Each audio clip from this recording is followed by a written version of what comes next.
moi, le petit groupe, on va commencer à travailler. Donc, au départ, je voulais peut-être préciser le cadre, pourquoi on a pensé à ce type de rencontre. Donc, le but de cette journée, c'est une rencontre d'échange de formation. Ce n'est pas vraiment une formation parce que vous avez déjà une formation. Le problème, c'est comment parler de la violence contre les femmes à travers les médias. C'est ça le gros problème que nous voulons poser avec vous, votre expérience aussi, les principes qui nous animent. Nous, en tant qu'association, le réseau Récida, qui est constitué d'associations et d'individus, de façon de ressources, médecins, juristes, avocats, etc., différents types de profils. Notre mission, c'est d'accompagner les victimes, c'est-à-dire sur le plan juridique, sur le plan médical, sur le plan social, etc. Mais ce travail d'accompagnement, ce n'est pas suffisant tant que nous ne participons pas à changer cette situation de violence. Parce que si on ne participe pas à changer cette situation de violence, ça veut dire qu'on pense qu'on accepte la violence comme inévitable, et donc le système peut encore continuer sur notre côté, etc. Donc nous donnons énormément d'importance au travail d'information. Par exemple, nous organisons au moins une journée d'études par an, parce que nous pensons que l'information est essentielle, parce qu'on donne l'information, la visibilité à ces violences, on donne aussi des outils à la société pour réfléchir, pour rechercher des solutions à cette violence. C'est-à-dire que si on ne rend pas les choses visibles, si on ne dénonce pas, si on n'explique pas, si on ne recherche pas les causes, on ne peut pas trouver de solution. Et donc c'est à la société de rechercher sur le plan politique des solutions. Ce n'est pas une association, 2 associations, 10 associations qui vont trouver toutes seules des solutions. Alors, on a dit que, quelqu'un a dit que la violence contre les femmes, c'est un désordre social invisible. Pourquoi? En fait, non seulement la violence, elle est cachée, il n'y a pas longtemps qu'on parle de violence, elle est cachée par les familles, elle est cachée par les victimes qui ont honte de la violence, mais aussi par la société. Il y a très peu de chiffres. Depuis quand on a des chiffres dans la presse? C'est très très récent. Vraiment, c'est très très récent. En plus, ce sont toujours des chiffres fragmentés. On n'a pas de chiffres, disons, centralisés, par exemple. On ne peut pas avoir un nombre, par exemple, de violence sur tous les territoires nationaux une année. Ça n'existe pas. C'est la gendarmerie, c'est la police, c'est 6 mois, c'est 4 mois, c'est 3 mois, etc. Ces chiffres-là sont très peu documentés. Or, en fait, le fait de donner quelques chiffres, mais pas de rendre ce phénomène social visible, et bien ça arrange, disons, ça arrange. Pourquoi? Parce que donner des chiffres vraiment détaillés, essayer d'être, disons, représentatif, et bien ça dérange. Ça dérange la société, ça va à l'encontre des valeurs familiales, ça va à l'encontre des valeurs authentiques pour le pseudonyme, etc. Donc tout ça dérange. Donc il y a quelques chiffres, mais toujours très fragmentés et peu documentés. Alors, nous, ce qu'on voudrait réfléchir avec vous, justement, c'est comment utiliser l'information pour prévenir. C'est ça. Parce que notre but ultime, c'est quoi? C'est prévenir la violence, éliminer les causes de la violence. C'est ça. Or, d'une certaine manière, on fait un petit peu le même travail. Au niveau de nous, des associations, qu'est-ce qu'elles font? Elles dénoncent ces phénomènes. Elles essaient de trouver des solutions, de proposer des dispositifs, des solutions. Et la presse, c'est aussi le rôle de la presse, c'est montrer les choses qui se passent dans la société, les dégâts qui sont occasionnés dans la société, et surtout, des deux côtés, c'est de montrer le coût de cette violence, le coût humain, c'est-à-dire la souffrance, les pertes en vie humaine, les vies gâchées, mais aussi le coût social. C'est-à-dire le coût social, ça touche, bien sûr, la violence, ça touche les victimes elles-mêmes, mais elle touche l'entourage, elle touche l'enfant, elle touche, disons, toute la société. C'est-à-dire ce sont des cercles concentriques. Vous voyez, la violence, ça ne touche pas une seule personne, elle touche tout le monde. Donc c'est ça notre but, c'est vous, l'information, c'est rendre visible les phénomènes qui se passent dans la société, et nous aussi, c'est rendre visible un phénomène spécialisé, parce que nous essayons de fixer notre attention sur ce phénomène-là, parce qu'on pense qu'il est très très important sur le plan des victimes, aussi sur le plan de la société tout entière. Parce que informer la société, c'est la changer. Vous le savez bien, votre rôle, c'est de changer la société. Donc, cet échange-là, c'est comment on peut travailler sur l'impact. Bon, après, je vous donnerai quelques chiffres, mais sur la violence, etc., sur les définitions qui sont données par l'OMS, mais ce que j'aimerais simplement, je trouve important de relever, c'est que la violence, c'est un rapport de pouvoir, c'est l'expression d'un rapport de pouvoir.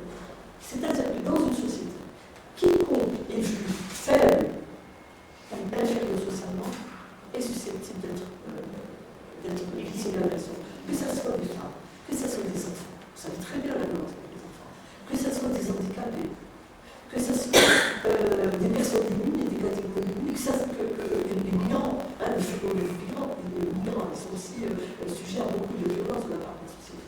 Donc, la violence, c'est un rapport de pouvoir. Si on est faible sur sa dimension, on est infériorisé, on est susceptible de violence. Donc, et puis, être vulnérable socialement, qu'est-ce que ça veut dire? Ça veut dire qu'on n'a pas accès à des droits. Droit à la sécurité. Vous savez très bien, la sécurité, elle est assurée peut-être dans la rue, mais à part l'intérieur de la sphère privée, à l'intérieur de la famille. Vous êtes vulnérable socialement. Quand vous êtes vulnérable socialement, vous pouvez être victime de violence. Alors, pourquoi revenir un peu au rôle des médias? Parce que les médias ont un rôle très fort. Vous le savez, ce sont les médias qui informent, qui construisent aussi l'imaginaire social. Cet imaginaire est construit à partir des films qu'on voit à la télé, en plus de l'éducation familiale, l'école, la société, etc. Mais les médias, surtout que les médias se sont multipliés, il y a eu une invasion de modèles sociaux à travers les moyens des médias. Et donc, cette manière de présenter qu'est-ce que doit être, comment doit être la femme, comment ils doivent réagir à telle ou telle situation, comment ils doivent s'habiller, comment se comporter, qu'est-ce que c'est qu'être parole, tout ça, ça façonne. Ça façonne notre imaginaire, qui que nous soyons. Et que cet apprentissage soit direct, que ce soit un apprentissage indirect, c'est-à-dire qu'il y a des modèles qui s'imposent à nous pour que le message soit compris, élaboré, réfléchi ou pas. On peut aussi s'imprimer de messages sans qu'on les réfléchisse réellement et qu'on prenne position vis-à-vis de ces messages. Donc c'est tout ça qui est très important à voir. Et là on va voir à travers tous les exercices qu'on va vous proposer comment le danger, quand le message est publié sur la violence, quand le message sur la violence est publié, il est très grave. Le risque de présenter la violence comme un fait mineur, c'est pas grave.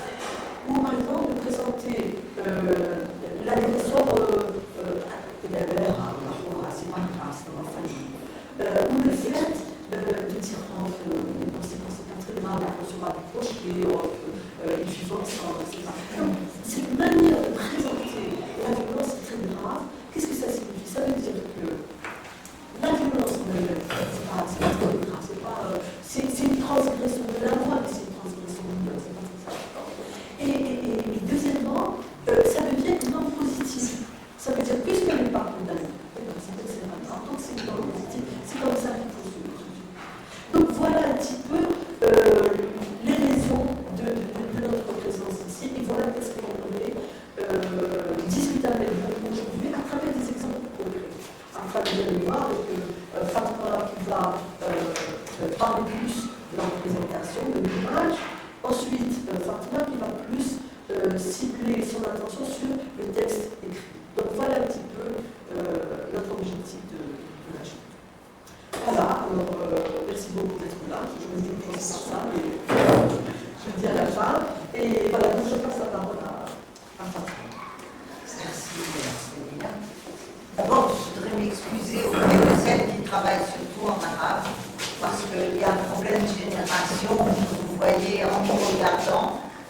sommes de la génération qui a surtout été formée en français. On a des difficultés à dire ce qu'on a envie de dire en arabe. Et comme c'est une question sérieuse et une question importante pour nous et pour d'autres femmes, on ne veut pas non plus utiliser une langue précaire ou une langue de mauvaise qualité.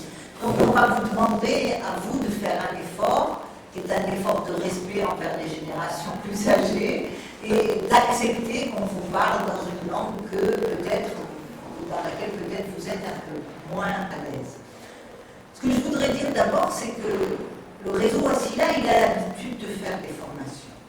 On a déjà fait des formations, on en fait surtout en général avec le personnel médical, parce que souvent le personnel médical, le paramédical, et il y a ici un médecin urgentiste, ce sont les premiers qui sont confrontés à ces violences contre les femmes, ce sont les premiers qui sont en situation de voir ces violences contre les femmes. Seulement souvent, le plus souvent, on va dire, ou généralement, ils se taisent au nom du secret professionnel.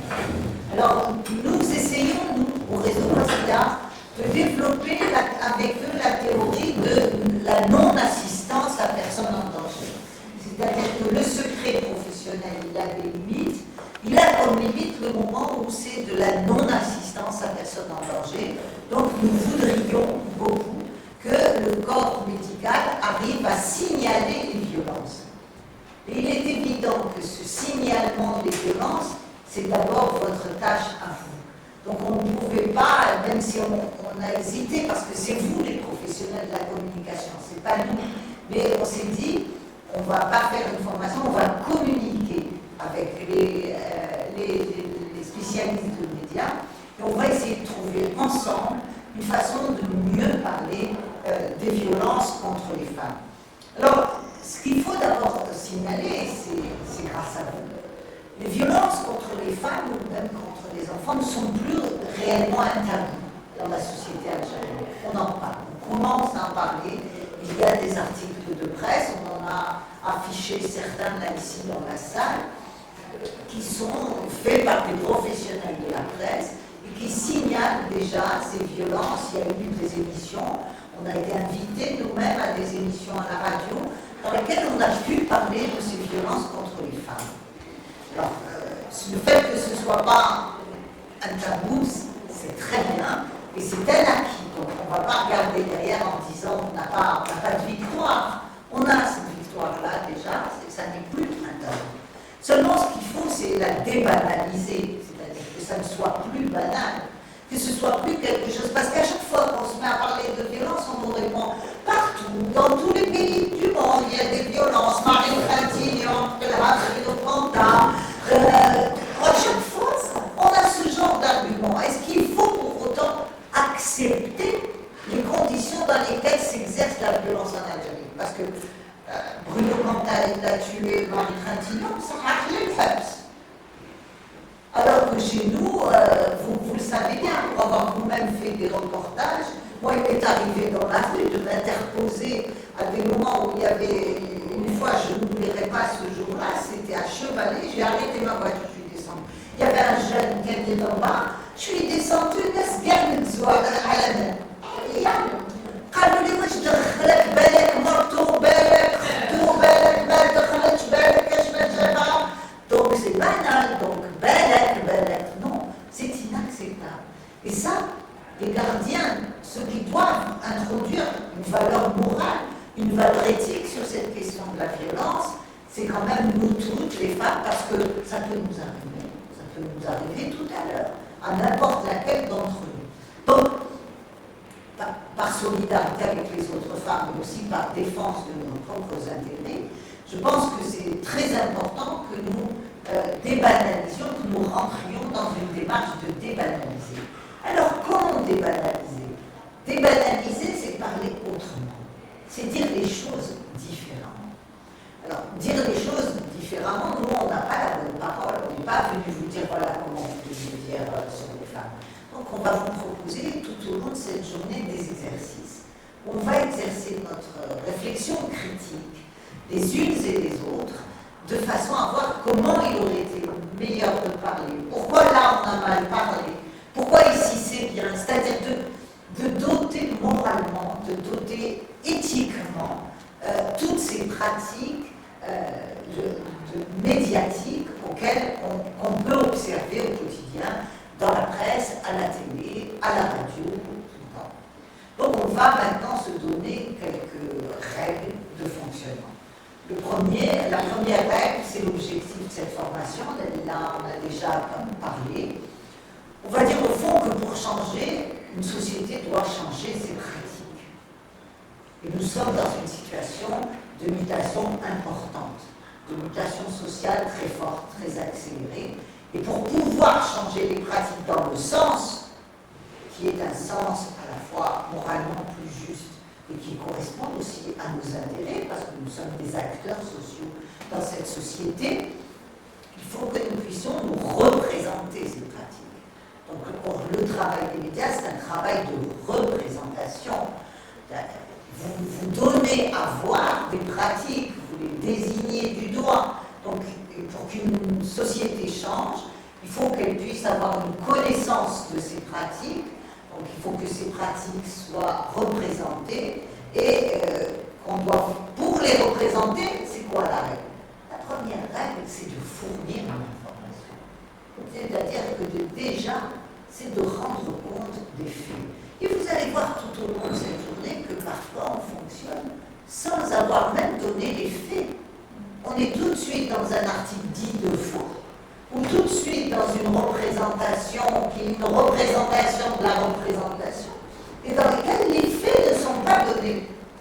Ensuite, on donne une connaissance, en même temps qu'on écrit un article, on fournit une connaissance de ces faits. Or, cette connaissance de ces faits, elle suppose une réflexion. Elle suppose une réflexion à laquelle vous devez vous livrer par rapport à ces faits. Alors, second point, qu'est-ce qu'on attend, nous, de ce partenariat? Pourquoi on tient des liens qui soient autrement que de vous envoyer seulement des communiqués à vos rédactions, comme on l'a fait jusqu'à présent? Ce qu'on attend de cette relation, de ce qu'on veut appeler, nous, un partenariat, pas seulement une relation, c'est d'impliquer des journalistes, mais des journalistes concrets. Moi, qu'on s'implique toutes dans ce même combat qui est l'application déjà de lois qui ont déjà été prises par la société contre la violence, mais aussi d'aider à une réflexion critique sur la nature et le contenu de ces lois de façon à les changer. Et avec les faits, c'est vraiment ce qu'on peut faire. Quand on dit cette femme elle dort dehors avec 5 enfants parce que tel article de loi y permet ça, on aide à la connaissance critique du texte de loi et à ce moment-là, on met en avant tout ce que l'Algérie a signé comme textes, y compris internationaux, sur la protection des enfants et des femmes, qui font que la loi algérienne ne devrait pas permettre que des gens vivent dans la rue. Ça, c'est un exemple. Donc, c'est aussi aider à ce que les journalistes, comme les sociologues, comme les gens qui regardent le réel, comme vous qui toute la journée sommes avec nous à regarder tout ce que la société produit de souffrance, qu'on puisse peser sur les processus législatifs. C'est-à-dire que les textes de loi ne soient pas pris dans la méconnaissance du réel, et simplement par des gens qui se représentent une société, ou qui rêvent une société, ou qui veulent à tout prix faire vivre une fiction sociale qui n'a pas les conditions. Qui n'a pas les conditions de se reproduire. Donc nous, on doit dire, voilà le réel. Vous devez prendre des textes de loi à partir de cette connaissance du réel. Donc ça, c'est peser sur le processus législatif contre la violence faite aux femmes. C'est aussi faire évoluer les attitudes mobilisées, c'est-à-dire هذاك الجار ولا هذاك الراجل اللي في الزنقاقه اللي ما دخلكش بالك اختو ما يقولهاش يروح هو يسقسي وعلاش راك تضربها؟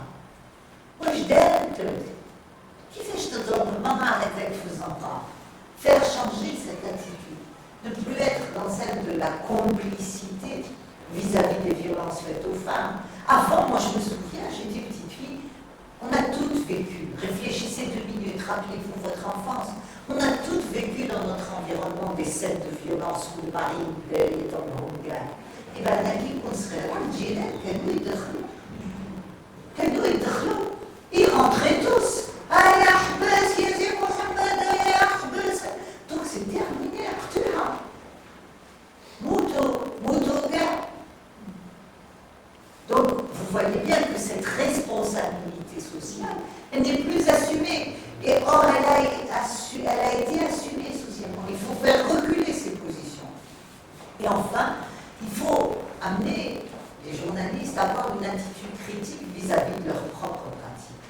Quand je dis vis-à-vis de leurs propres pratiques, je vise quelque chose de très précis qui s'appelle le temps médiatique.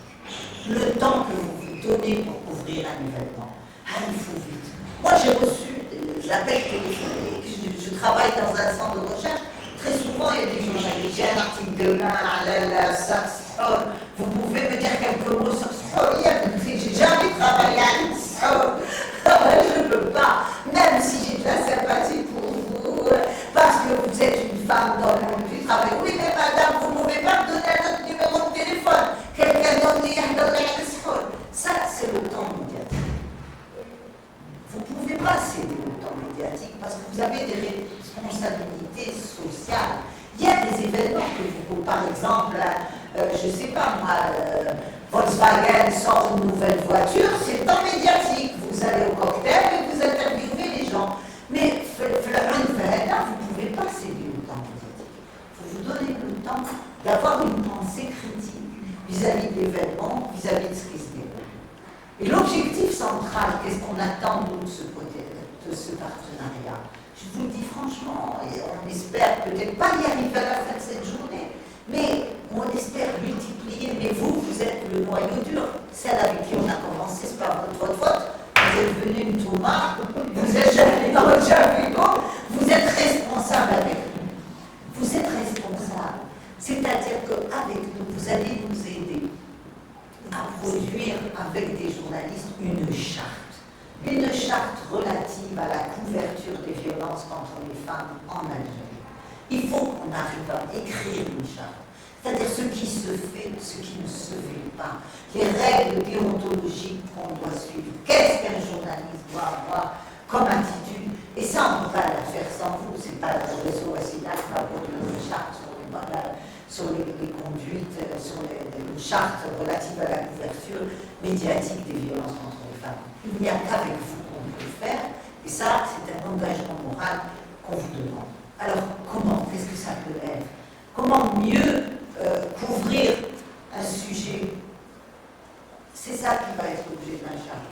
Ensuite, on va organiser des campagnes avec vous pour faire connaître les règles de cette charte, pour une campagne contre les violences. Et donc, c'est là qu'on va commencer à savoir qu'est-ce que c'est. On va vous proposer une première réflexion. Sur quoi travaillent les journalistes? Je vais vous proposer maintenant, d'un point de vue alors de la sociologie, comment travaille un journaliste. Un journaliste, ce qu'il met en évidence d'abord, ce sont des patterns, ce qu'on appelle des patterns. Les patterns, c'est des comportements socio-culturels. Souvent, c'est des comportements inconscients. Et il le met par le jeu des acteurs, par tout ce qu'il fait, parce que comment il décrit une situation, c'est ça qu'il met en vedette, c'est ça qu'il va faire émerger d'une couverture médiatique. Un pattern, une attitude, un comportement qui peut être inconscient. Qui peut être inconscient de la part d'un sujet. Un type est là, il est sorti avec la manivelle, la femme elle est en face, elle est en train de conduire, il va lui montrer jusqu'au orage du maintenant. Il va sortir la manivelle. Ça, c'est un pattern, c'est une conduite. Mais quand vous l'avez inscrit sur un journal, ça devient un modèle social. Ça devient, à votre insu, à vous. Ça devient un comportement conscient. Parce qu'il a été fixe. C'est plus un pattern, quelque chose qui s'est passé comme ça. Il a été fixé, il a été figé, et il va être. et il va circuler dans la société, et il va être érigé. Et là, on est en train de quitter le niveau inconscient, et on va ériger en modèle conscient une attitude qui a été produite dans une société. Donc, ce que vous devez savoir, c'est que vous produisez des modèles, produisez pas les mêmes. C'est là que votre responsabilité est engagée. Parce que quand vous prenez la parole pour plusieurs milliers de lecteurs, ce que vous avez saisi dans le temps médiatique rapide comme un pattern s'érige en modèle social, en mode de fonctionnement. La preuve, la couverture par les médias étrangers, ou l'utilisation par les médias étrangers, de ce que vous avez couvert, vous. Ça devient un indicateur du fonctionnement social de la société algérienne, oui ou non. Plusieurs fois, vous avez eu par exemple, Et ça leur plaît. la couverture de Hassim Saoud, c'est devenu chez Caroline Forest dans Le Monde, Hassim Saoud, la cité du viol. Parce que ça a été saisi dans un temps où le débat a été focalisé sur les aspects de viol, sans la profondeur analytique qui permet de comprendre sociologiquement cette violence dans le contexte de Hassim Saoud. Ce recul n'a pas été pris, et de raccourci en raccourci, ça devient des modèles d'identification d'un fonctionnement social. Donc la méthode qui consiste à revenir sur les contenus, sur les discours que vous tenez dans les médias, c'est une méthode qui a été utilisée, vous le savez, surtout dans l'analyse des manuels scolaires. Beaucoup de thèses, de travaux, vous connaissez ces travaux, le travail de Zoubida et tout, qui consiste à dire comment les manuels scolaires présentent le rôle des femmes, le rôle des hommes. Nous, on vous propose d'utiliser la même méthodologie dans l'analyse des rôles sociaux, donc dans l'analyse des patterns et des modèles qui sont mis en évidence dans vos articles, et qui est une analyse. Je vous demande de garder vraiment à l'esprit l'idée que sous votre plume, ce qui n'était pas stable devient stable. Ce qui n'était pas fixé devient fixé, et que c'est comme ça qu'un pattern devient un modèle. Donc, il y a en Algérie, par exemple, une situation, il va falloir quitter la théorie générale pour essayer de venir à l'Algérie. La situation dans laquelle nous sommes en Algérie, on l'a dit tout à l'heure, c'est une situation de mutation rapide. Ça signifie quoi? C'est une phrase qui a l'air superficielle comme ça, mais ça signifie précisément que les modèles sont dans des mutations constantes, que le rapport entre pattern et modèle est constamment au travail. C'est ce qui me permet, par exemple, de vous dire que, par exemple, quand un législateur prend une décision sur les femmes, il considère, lui, il a sa référence de modèle, où la femme, elle est protégée, بتعيلة عايشة في العائلة والعائلة تتهلا بها ورب العائلة مازال موجود ويعطي لها الإمكانيات باش تعيش. Il est dans cette idéologie, il est dans ces modèles-là. Dans le temps médiatique, vous saisissez une femme qui est dans la rue. Alors, qu'est-ce que vous montrez ce pattern, et qu'est-ce que ça devient au point de vue du modèle?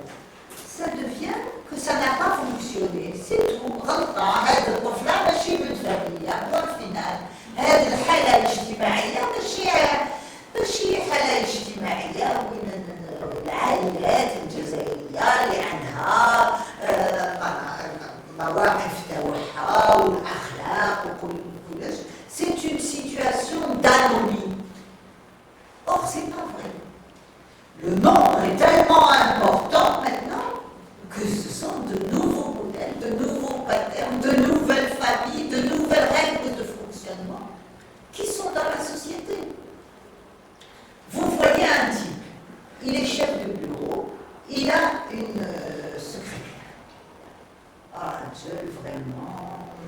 عنده عائلة عنده 5 دلالي et tout.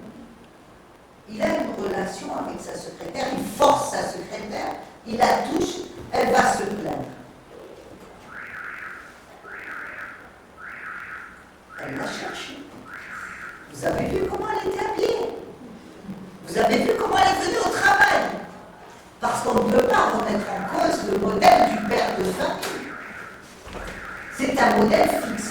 Or, dans une situation de mutation profonde, ce qui se passe de plus en plus, c'est que ce décalage important, ça devient un décalage entre paterne et modèle. Alors qu'en réalité, ce sont les modèles qui se complexifient. Alors qu'en réalité, le modèle a changé. Alors qu'en réalité, le fonctionnement social qui donne naissance à ces modèles a évolué. Il n'y a plus de modèle pur. Dans une situation d'accélération, il n'y a plus de modèle pur. Et c'est à cela que nous confrontons, que les associations de femmes se confrontent. Je crois que c'est vraiment là que ça se passe. À chaque fois que nous on dit, mais nous on entend les femmes au réseau, on les entend dans les centres d'écoute, on les reçoit. C'est pas ça, c'est pas ce que vous racontez, c'est pas ce que raconte le législateur. C'est plus compliqué que ça, on nous dit oui, là ça n'a pas marché. Et non, c'est pas que ça n'a pas marché. C'est dans une phase de mutation accélérée comme est la phase. Donc, ça signifie quoi? Ça signifie qu'il y a des violences partout. Dans cette famille qui est tellement protectrice, ce qu'on entend, vous, ça vous fait dresser les cheveux sur la tête. Et ce que vous avez vécu, vous interrogez votre vécu autour de vous, les femmes que vous avez vues, les familles que vous avez vues fonctionner, toute cette violence qu'on sent toute la journée, cette violence qui est réelle, qui est physique, cette violence qui est une menace, cette violence qui est symbolique. Quelle est celle d'entre vous?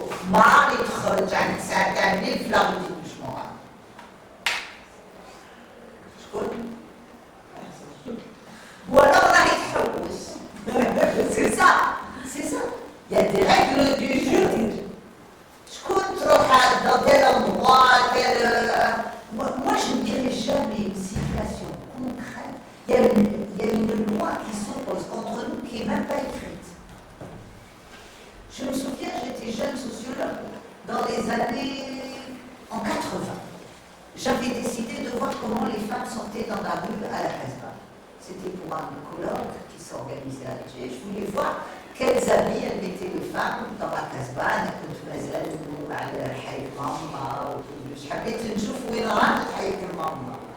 J'ai pris un appareil photo, je suis allée dans une rue et j'ai photographié toutes les heures les femmes qui passaient dans cette rue. Quand je me suis mise dans cette rue, j'ai vu qu'il y avait une autre rue où il y avait énormément de monde.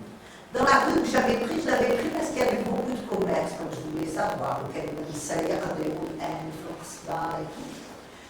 Et je me suis dit, on ne sait pas filmer, photographier les deux, tu verras au montage. J'ai photographié toute la journée, toutes les deux. Je vous assure que ces photos, ces diapos, je les ai toujours. Elles sont merveilleuses. Parce que toute la matinée, il y avait des vieux, des femmes, il y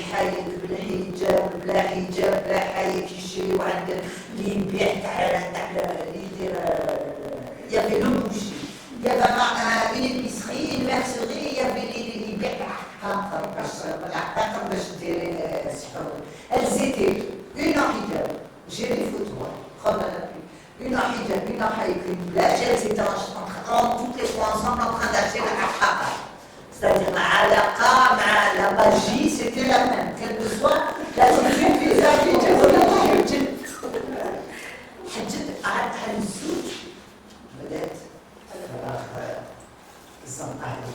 Mais l'autre Zandar, j'étais suffoquée. Toute la matinée, il n'y avait que des hommes et bien au pas une femme. Et moi, je n'avais pas remarqué, pas une femme dans le faire des tables. Et j'ai une photo super parce qu'il y avait un boucher au début de la rue. Une femme, civilisée, qui venait certainement du reste de la Casbah. Elle est rentrée dans la rue. Et je l'ai sur la photo, parce que à chaque moment, je prenais 2-3 photos au cas où la photo est mal prise. On la voit rentrer dans la rue et puis sortir de la rue. C'est-à-dire, la densité en mâle masculine l'a expulsé de la rue. Et il était 10 heures du matin, c'est-à-dire, c'est-à-dire, elle a été expulsée par la rue, par les règles de fonctionnement de la rue. À 2 heures, je les ai vus aller chez le boulanger, c'était des jeunes qui vendaient dans la même eau, c'est-à-dire tout. L'informel, c'était aux hommes, l'illégal, c'était aux hommes, et les commerces légaux, c'était aux femmes. Donc, vous voyez qu'il y a une législation qui s'exerce sur nous, que si on ne prend pas la peine de réfléchir, si on ne prend pas ce recul, on ne peut rien comprendre.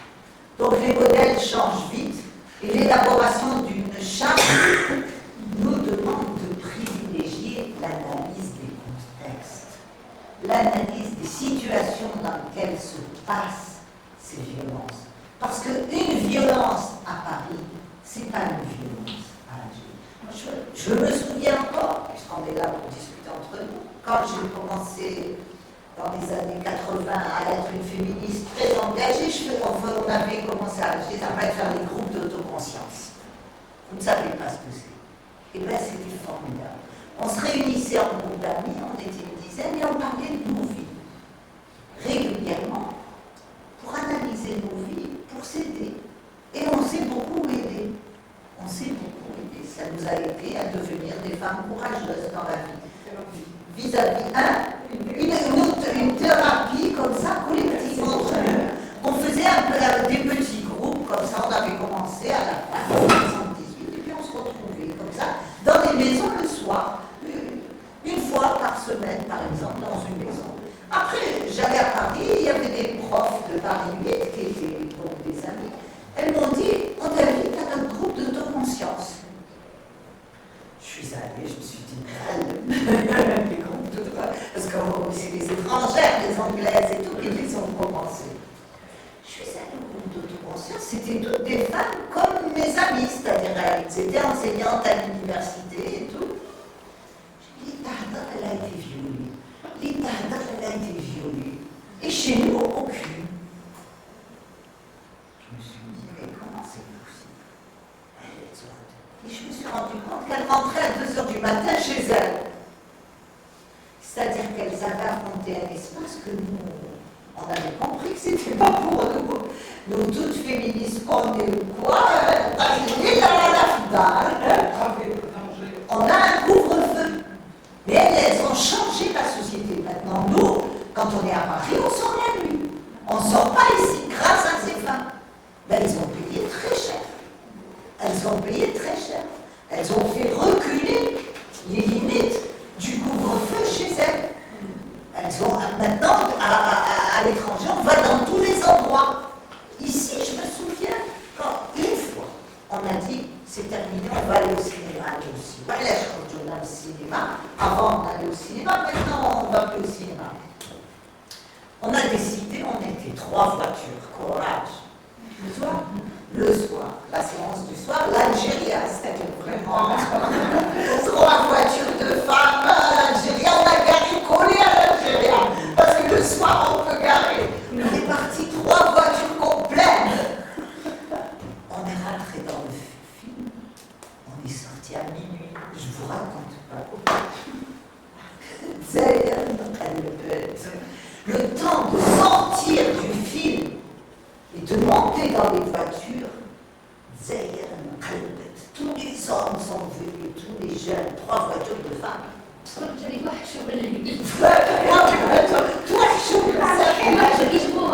Moi, j'habitais pas loin. La 2e voiture, elle habitait le billard. La 3e voiture, elle habitait la bificherie. Elles ont été coursées en voiture. Elles sont rentrées. Elles sont rentrées en 4e vitesse. Elles ont bloqué la porte. Et tu vis dans ton lui-même.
وهذا مش مجتمع عربي اسلامي، انا رحت لدمشق القاهرة كامل مع 12 تاع الليل طفلة كمانتية صغيرة توصل شتي في بيروت مين يزول البومب كامل الريستوران tout le monde attend فيك يا بنتي انا اللي في فيديو حاسب على الاشياء الطرف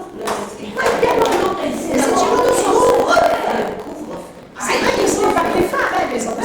Je ne pas faire des fois, pas uniquement de sortir. Essayez de terminer tard au travail et d'en avoir du temps pour plus pour aller chez vous. Je pense que toutes ces violences, le plus regrettable, c'est de se rendre compte que toutes ces violences sont garanties, consenties, admises par les femmes elles-mêmes d'abord.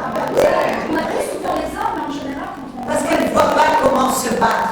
Et c'est ça que vous devez dire. Vous devez donner le numéro du réseau aussi à tous les jours. Il faut se battre. C'est vous qui pouvez envoyer du courage. C'est vous qui envoyez du courage. Mais là où je suis démissionnaire, c'est quand je vois que c'est des femmes qui cultivent ce genre d'idée qu'une femme doit entrer. Ça existe. C'est ça qui est Il faut l'expliquer. Il faut rencontrer pour analyser cette relation. C'est très important. Parce qu'en fait, nous sommes tous formatés dans le même, les hommes et les femmes. C'est pas parce que les hommes sont plus méchants que les femmes, c'est comment elles forgent des attitudes. Et c'est ça qu'on doit analyser. Pourquoi les femmes aussi réagissent? Et quels intérêts? Parce qu'il y a des intérêts sociaux, économiques. Banalisation du comportement. C'est pas par hasard, cette banalisation de ces attitudes. C'est aussi des raisons profondes qu'il faut analyser. Il y a cette crise du... Nous, on est en train de déstabiliser. On pose des problèmes à cette société. Les femmes, on est sorties très brusquement, en groupe, dans la rue, dans le travail, avec des demandes nouvelles. Donc eux, ils essayent de contenir ça, mais de toutes les façons, c'est le sens de l'histoire. On n'a pas beaucoup de choix. Donc, on va faire l'analyse, il faut toujours faire l'analyse des contextes plus larges. Il ne faut jamais, le temps médiatique, il faut arriver sur cette question des femmes, il faut arriver à le dépasser. Il faut arriver à le dépasser. Donc, analyser les concepts, le contexte situé, ça veut dire observer dans chaque situation les rapports sociaux de sexe, afin de comprendre l'exercice de la violence. Quelle forme elle a pris cette violence, le sens, les objectifs, pourquoi il y a eu de la violence dans cette situation, quels ont été les enjeux finalement, quels sont les enjeux de cette violence, pourquoi il y a eu cette violence. Il doit y avoir du sens. On ne doit pas dire c'est un assassin, il l'a tué, non. Il a été conduit socialement à l'assassiner. Pourquoi il l'a assassiné? Où était la raison ultime? Ensuite, ça va nous permettre d'identifier dans la société des situations économiques différentes, des situations culturelles différentes, des situations sociales différentes. Parce qu'il y a des filles que leurs parents même aident à s'installer toutes seules. Ils lui donnent un appartement, ils l'installent, et voilà, ils lui payent le billet pour qu'elle aille en voyage. Et il y a d'autres filles, pas du tout. Il faut essayer de comprendre. Il faut essayer de comprendre pourquoi c'est possible dans certains cas et pas dans d'autres. D'autre part, il y a l'analyse des jeux des acteurs. Ça, c'est la deuxième attitude. C'est les acteurs, quels jeux ils ont eu. Sur cette analyse des jeux des acteurs, il y a quelque chose de très fort à connaître. Et qui est très lourd dans notre société, avec laquelle il faut faire tout le temps. C'est ce qu'on appelle les identités sexuelles. C'est-à-dire qu'il y a une définition de ce qui est masculin et il y a une définition de ce qui est féminin. Or, on est tout le temps, vous parliez de ces femmes qui représentent des idées en faveur du patriarcat. Et parce que ces femmes, parfois, elles sont en situation de faiblesse. Et moi, je vais vous dire mon sentiment, qui est le sentiment d'une vieille féministe, d'une femme vraiment convaincue. Mais pour qu'il y ait du féminin, il faut qu'il y ait du masculin. Pour que moi, je sois une femme, laisse-moi courage, laisse-moi chauffer, courage. Mais je veux l'égalité, maman. Je veux pas les lutteurs. Il faut qu'ils soient là. Il ne faut pas que je le fragilise quand je suis son égal. Mais moi, je suis une femme. Et je suis très heureuse d'être une femme. Je suis particulièrement fière d'être une femme dans cette période historique parce que c'est les femmes qui vont avancer l'histoire.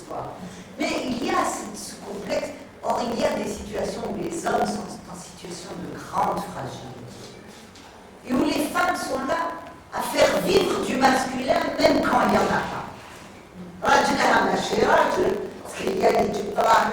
Combien de filles qui donnent شرايطهم لاخوهم باش يروح يبومبي في الحومه باش يشري الكاطرو باش يروح القهوه وهي تدخل الدار واش خلاها تروح تخدم خلاها تروح تخدم باش تجيب له شهريه. Et elles sont là, combien de femmes qui soutiennent le masculin, parce que le masculin dans notre pays il est aussi dans un très sale état, mais c'est pas mon problème.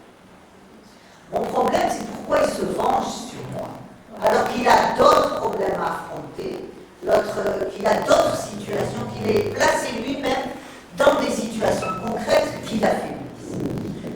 Donc il faut voir que les modèles sociaux que vous utilisez, c'est pas seulement que c'est des modèles, mais que c'est des modèles qui, à votre insu, sont dotés de valeurs, des valeurs féminines ou des valeurs masculines. C'est-à-dire un homme qui a fait l'exercice de la violence, un rajel li rajel, mara li machi mara li kharj min الدريه. toutes ces valeurs-là. وعلاش وهي زادة وعلاش كانت تاع العشرة تاع اللي في الصدقة وعلاش طلعت معاه في الطوموبيل puisque c'est son collègue, un jeune homme, un collègue qui passe, il est 22h, il vous dit je te dépose, vous êtes à la République, vous montez ou vous montez pas? Vous montez, et si vous venez, allez, je parle les mains. C'est ça que va dire la société, non? Elle ne va pas dire c'est normal, elle l'a cherché, parce que c'est doté de valeur. Parce que les comportements féminins et masculins, parce que les modèles que vous mettez en œuvre, ils sont dotés de valeurs. Vous devez vous interroger sur les valeurs que vous êtes en train de faire avancer, sur les valeurs que vous êtes en train de faire.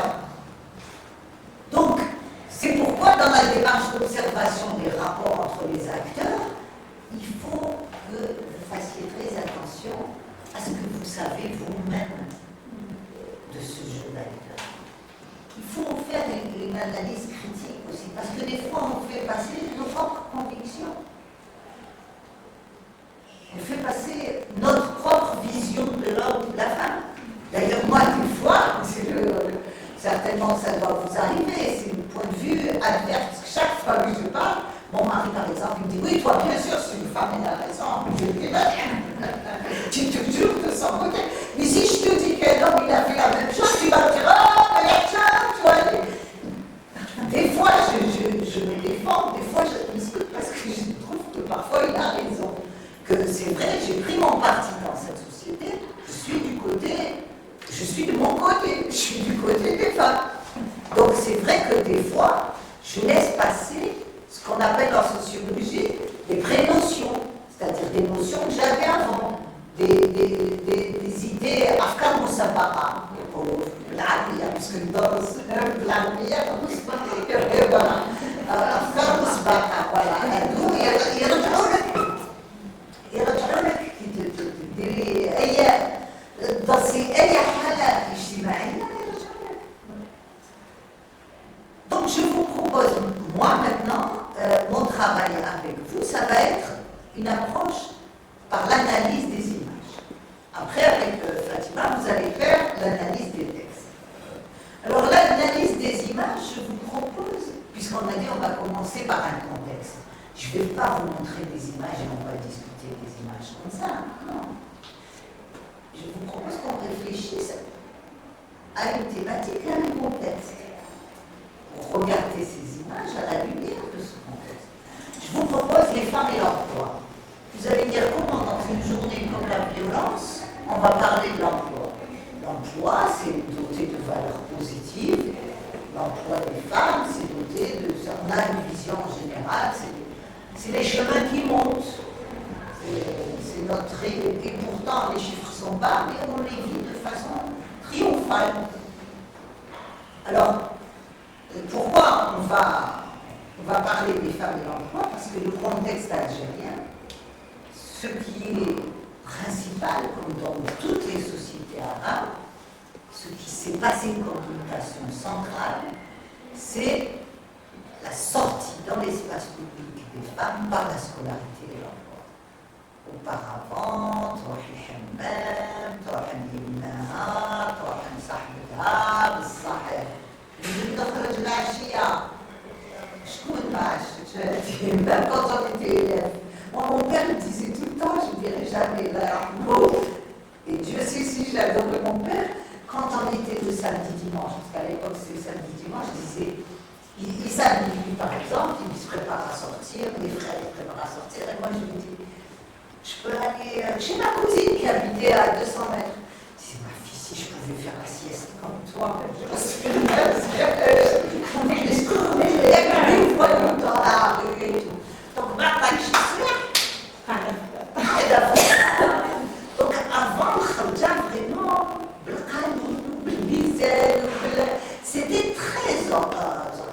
Brusquement, elles sont partout. C'est une agression d'un espace public qui était un espace public dévolu au sexe masculin.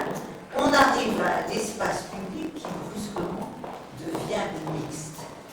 Et vous savez bien tout ce qu'on a entendu sur Takhalot, tous les prêches Takhalot, l'université, l'école, tout ça sur la non-mixité. Mais moi j'ai toujours dit à mes étudiants, la non-mixité, ça veut dire qu'il je viens encore vous citer un exemple concret. Comment cette idée de la mixité dans les espaces publics elle est fondamentale. Un jour, on était à Boussalera, parce que j'enseigne à Boussalera. C'était les années 90, le début des années 90.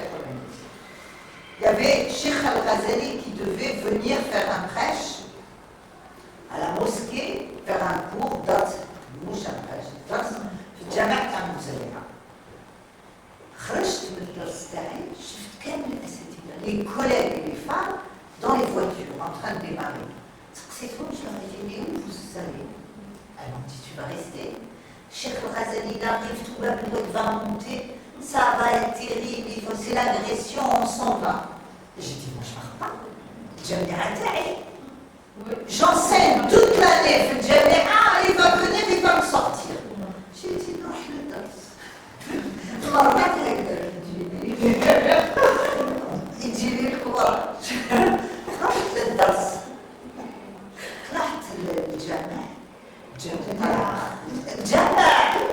جامع شفت الطالبات توعي جاوني طلبة أستاذة مليح نعرفوك سيدة صديق وجاية للدرس تاع الأستاذ غزالي قالت لي فوالا درنا فيديو في القاعة هذه فيديو كونفيرونس قلت لها كثر خيرك يا وليدي بصح انايا أستاذة في هذه الجامعة ما كاش قاعة اللي أنا ندخلش فيها دونك راني رايحة للدرس قالت كيفاش بصح انايا احترام ليك يا وليدي ما نروحش لا فيديو كونفيرونس Les collègues hommes, ils s'en souviennent encore. جاوا طالب بعثوا لي طالبات اللي نحبهم انا نحب طالبات الدوام جاوا لي قالوا لي استاذ داروا لنا فيديو كونفيرونس اللي معانا نتناقشوا معاك ونعرفوا قلت لهم يا بناتي هذه راه كبيره نديروها باسكو هنا قال لكم ما كاش فيكسيتي سالفه ديال باش يخرجوكم من الجامعه تقبلوها يجي نهار اللي يقول لكم ديروا جامعات الرجال جامعات النساء وبعد يقولوا لكم في البلاد كما تاعنا ما عندناش امكانيات باش نبنيو البنات نبداو الرجال دونك شويه بشويه تولي اقليه تاع النساء اللي يروحوا الجامعه دونك هذه تفرق فينا لا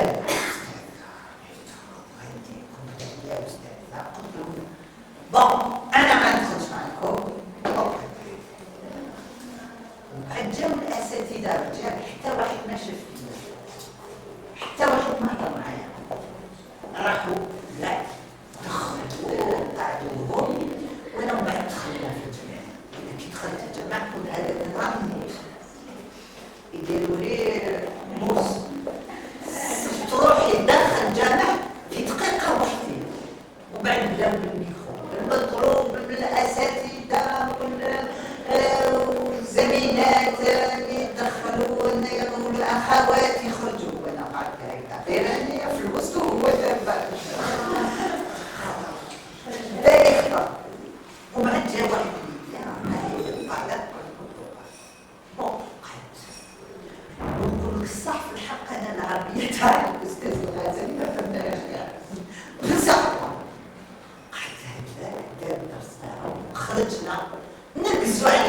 الايباد.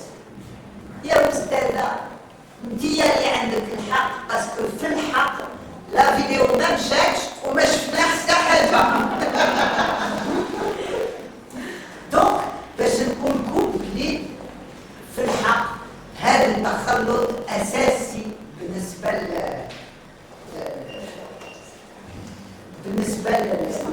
لمستقبل النساء. Donc, ce travail, comment il s'est imposé à la société? Il s'est imposé à la société parce qu'il est devenu une nécessité sociale aussi. Parce que les familles ont de grandes difficultés matérielles. Et du coup, elles ont été obligées de plus en plus à accepter l'emploi féminin. Mais difficilement. Du coup, ils ont commencé à privilégier certains métiers, l'enseignement, la médecine, tout ça, au détriment d'autres métiers qu'ils ont méprisés, qu'ils ont maltraités. Donc les femmes sont maltraitées dans ce... Il y a même eu des feuilles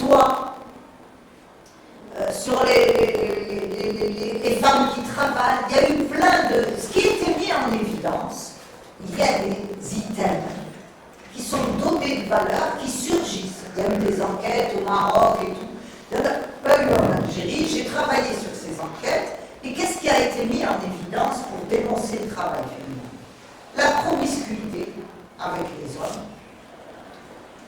Donc il y a eu des futoirs, des textes, des articles contre le fait que les femmes travaillent. Les perturbations dans le monde du travail. Les femmes perturbent, elles veulent prendre le rôle de l'homme, elles créent le fort d'affaires. Et certains, elles manquent de formation, elles manquent de compétences pour certains métiers. Une femme ne peut pas faire n'importe quoi, une femme... Donc vous voyez, ce sont les trois items qui ont toujours été mis en évidence, c'est ce qu'on appelle le behavior, les manières d'agir de femmes qu'on a stigmatisées, on a dit être féminin strictement. Dès qu'il y a une perturbation, on dit c'est une femme. Dès qu'il y a un problème dans un boulot, c'est à cause des femmes. Donc c'est tous ces fondements qui ont permis. Mais en même temps, il y a des situations matérielles telles qu'on a besoin du travail féminin. Donc, le modèle auquel il est tout le temps fait référence pour stigmatiser le travail féminin ne parvient pas à se réaliser.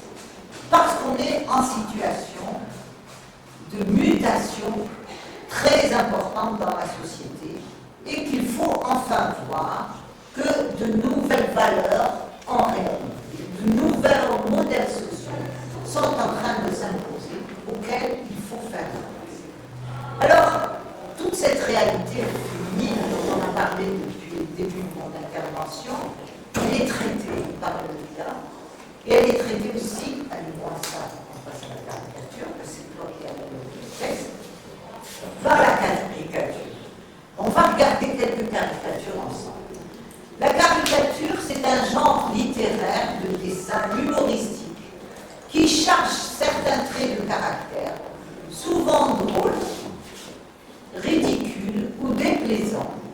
Du temps de Léonard de Vinci, présentation, ça s'appelle présentation journalistique. Pas formation, présentation. Et du temps de Léonard de Vinci, on appelait ça des caricatures, on les appelait grotesques, parce qu'elles chargent le portrait. Mais en chargeant le portrait, ce qui est très important, c'est qu'elle nous révèle non, ça c'est... Tu es là. Oui, c'est elle est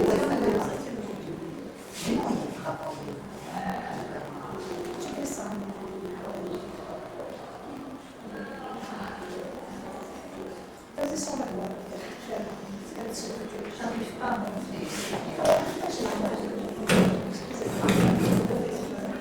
Bien. C'est non, non, ça y est. Elle avait pas ouvert. C'est ouvert. Et alors, oui, les présentations. Avancez son regard quand même.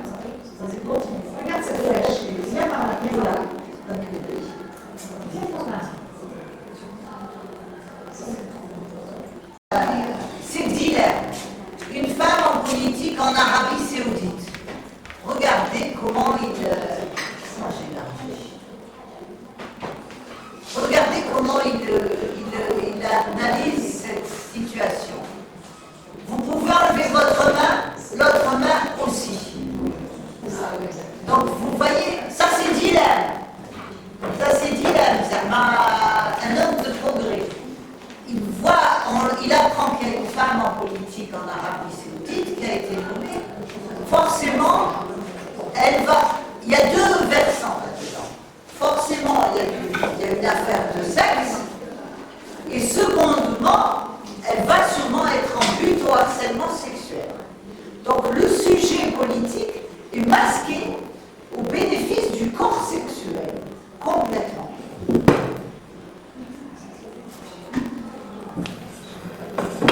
Donc vous voyez le jeu des acteurs. Vous voyez le contexte général, c'est l'Arabie Saoudite, il nous est signalé par les tenues des sujets. Ensuite, c'est une femme. Il faut faire le lien entre le titre et la situation décrite par la caricature. Effectivement, c'était la première femme qui arrivait à un poste ministériel en Arabie Saoudite. Mais le commentaire et le rapport de sexe tel qu'il est étudié par Dilemme fait qu'on ne voit plus la femme politique et qu'on ne voit plus que le sujet sexuel. Deuxième, la femme toujours en politique. Bouteflika sera opposée à une femme. Pour Obama, c'était Hillary. Pour Boutef, c'est Hilaran. Et cette femme, c'était Louisa Hennoun, vous vous souvenez, quand elle a été candidate au présidentiel. Alors, il n'est même pas question de Louisa Hennoun, comme vous voyez là ici dans le dessin. Il ne s'agit même pas d'elle. Il s'agit d'une femme qui rigole avec d'autres hommes du fait que Louisa Hennoun ose se présenter en politique. Donc, elle est même absente de la caricature. Et elle est juste là comme objet de ricanement par deux hommes pour une femme, comme vous pouvez l'observer. En fait, c'est l'interprétation qui aurait été faite par les hommes par rapport à la présence Mais non, pas seulement par les hommes, par une femme aussi. Par une femme aussi. Donc je vous demande de réagir avec moi là. Qu'est-ce que vous voyez, vous? Si vous devez interpréter ça. Après. L'accès à la scolarité. Les femmes réussissent mieux dans leurs études que les hommes. T'as fait quoi après le bac? Une maîtrise en braille. C'est dilemme toujours. Le modèle d'accès à l'école. Tu vois, là il y a un accès qui est donné. T'as fait quoi après le bac? Une maîtrise en braille. C'est très lourd cette phrase. Parce que d'un côté, ça veut dire qu'il faut qu'elle soit aveugle socialement, qu'elle ne voit rien, qu'elle ne se pose pas de questions. Mais c'est tout un discours sur l'obtention du bac qui est une grande conquête pour nous les femmes. Est-ce que vous les femmes, vous auriez aimé qu'on parle de votre bac comme ça? Hein? Quand vous avez eu le bac, c'était quoi chez vous? C'était une joie même pour vous femmes. C'est une délivrance. C'était une délivrance, c'était le premier pas vers la liberté. Et lui, sous prétexte de parler de ce bac, il en parle. Bon, les représentations du 8 mars aussi, elles sont magnifiques. Je vous rappelle que le 8 mars, c'était une manifestation ouvrière. Qu'est-ce qu'il nous dit sur le 100e anniversaire du 8 mars? C'est que les conquêtes, ça a été du string à Aliana. 100 ans, on est passé de la culotte qui protégeait bien au string. Voilà, du panty au string. La victoire se résume à un accès au string. Alors que c'est 100 ans de lutte, c'est 100 ans aussi de victoire arrachée pour nous toutes. Moi, par rapport à il y a 100 ans, ma grand-mère, elle ne se mange même pas ma grand-mère, qui est née dans un village, qui est morte dans un village et qui a toujours vécu dans ce village. Ma vie, ma grand-mère, elle ne pouvait même pas l'imaginer. En ces 100 ans, repensez, revoyez votre grand-mère 2 minutes. C'est quand même 100 ans. Qu'est-ce qui s'est passé? Il s'est passé beaucoup de choses. Sur ces 100 ans, et bien pour Dilemme, on avait accès au serait